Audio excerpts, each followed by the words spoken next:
Ciao amici e amiche del segno del cancro, benvenuti, io sono Angela e questo è Exotericord. È così che mi trovate sui social.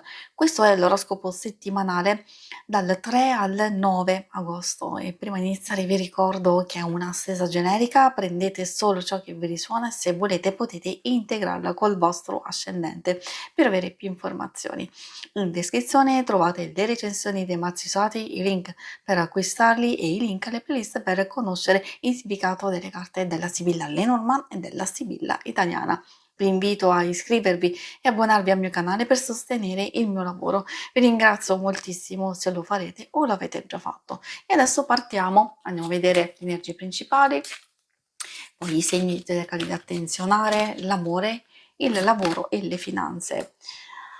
Partiamo con questo 2 che si riferisce ovviamente al quadrifoglio che porta speranza, ricompensa, possibilità che si aprono, anche delle sorprese, momenti felici o cambiamenti fortuiti che possono arrivare così, diciamo appunto a sorpresa all'improvviso.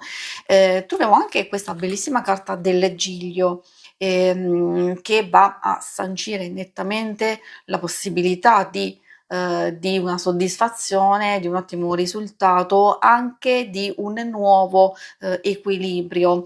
E poi si riferisce alla pace, alla tranquillità, alle buone notizie. Infine troviamo la montagna. Allora, può essere magari positiva se state pensando di rilassarvi, di staccare la spina, di riposarvi nettamente.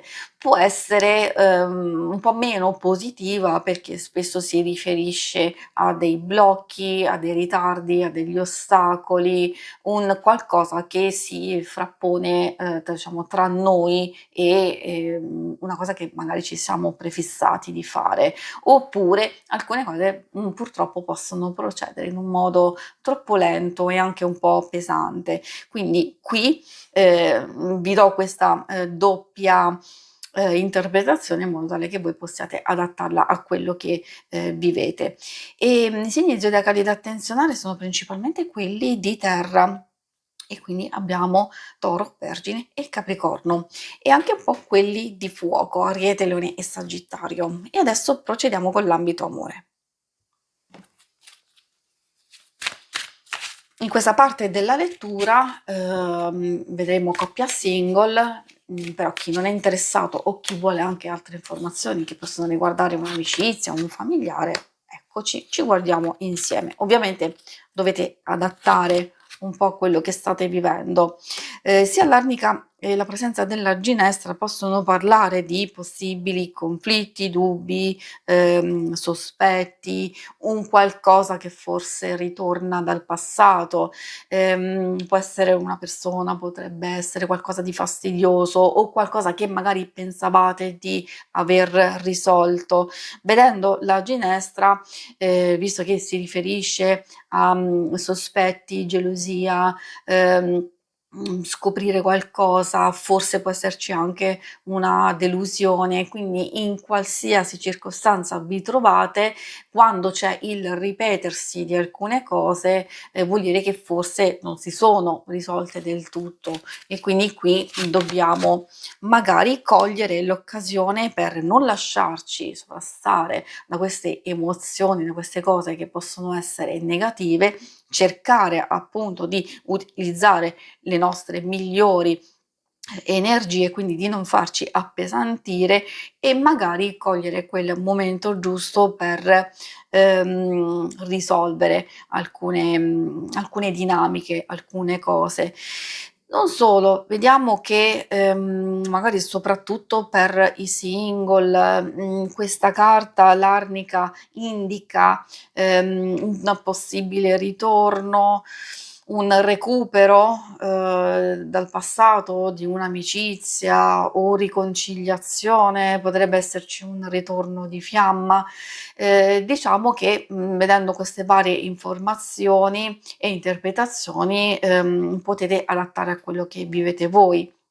Quindi per alcuni vuol dire questo ritorno, per altri, chi non vuole assolutamente un ritorno, ci potrebbe essere il netto superamento di questo passaggio. Alcune emozioni possono essere molto molto forti. L'orchidea va un po' a risolvere alcune cose, perché vuol dire complicità, vuol dire passione, vuol dire anche gioco e superamento di queste difficoltà in senso lato. Quindi vuol dire che un po' per tutti, per single, per le coppie, abbiamo questo passaggio difficile, ma abbiamo allo stesso tempo questo netto miglioramento.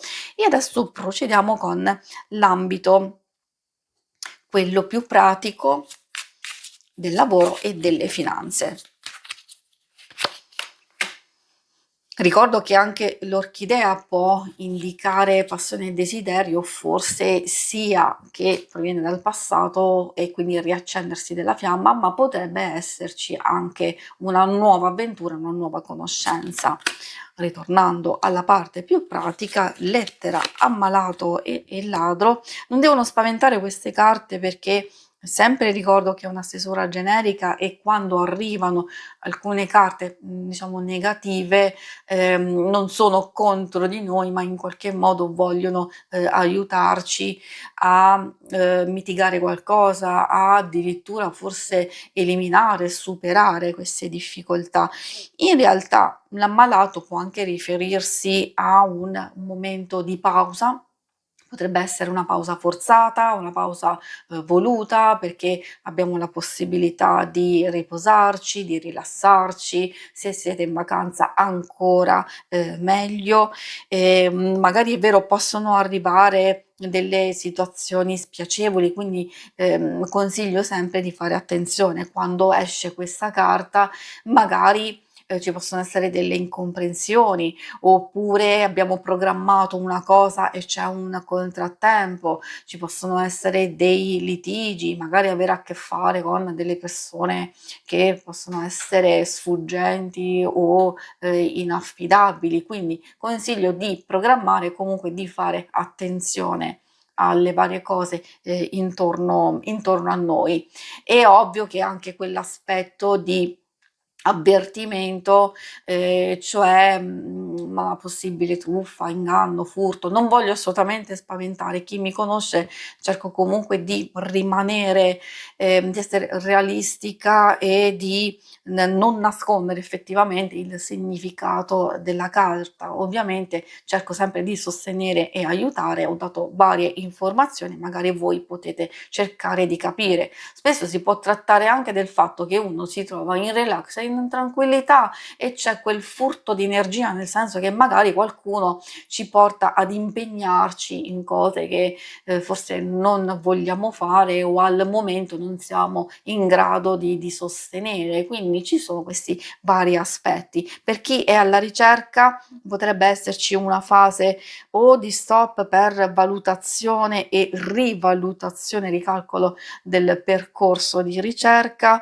Ovviamente ci sono alcune cose che, se non stanno funzionando, vuol dire che urge questo cambiamento, e quindi di lasciare andare magari dei consigli o delle cose che abbiamo fatto già in passato, quelle cose che appunto non ci hanno portato dei risultati. Magari con questa svolta decisiva, con questo cambiamento e superamento di queste difficoltà, finalmente possiamo trovarci nel nostro giusto percorso. Si conclude qui la lettura, vi ringrazio per avermi seguita. Se volete, in alto a destra trovate il logo per iscrivervi al canale, mentre in basso trovate le schermate per vedere il vostro oroscopo mensile e il lunare quindicinale. Alla prossima, vi auguro una buona settimana. Ciao!